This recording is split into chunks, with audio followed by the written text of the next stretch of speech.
মিয়ানমারে ৭.৭ মাত্রার ভয়াবহ ভূমিকম্প নিহতের সংখ্যা ১,০০০ ছাড়িয়েছে।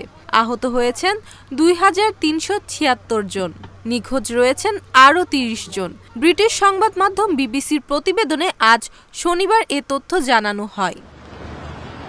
এই ঈদে জামা জুতো অ্যাকসেসরিজের ডিসকাউন্ট।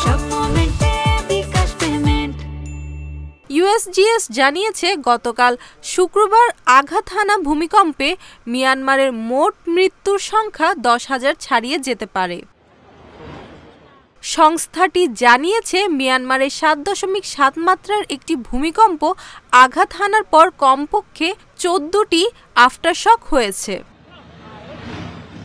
মার্কিন ভূতাত্ত্বিক জরিপ সংস্থা ইউএসজিএস জানিয়েছে স্থানীয় সময় গতকাল শুক্রবার দুপুর ১২টা ৫০ মিয়ানমারের মধ্যাঞ্চলীয় শহর মান্দালয়ের কাছে ৭.৭ তীব্রতার ভূমিকম্প আঘাত হানে।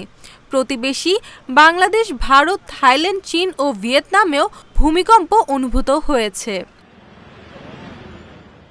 থাইল্যান্ডের রাজধানী ব্যাংককে কয়েকটি বহুতল ভবন ধসে পড়ায় এখনও নিখোঁজ আছেন শতাধিক মানুষ।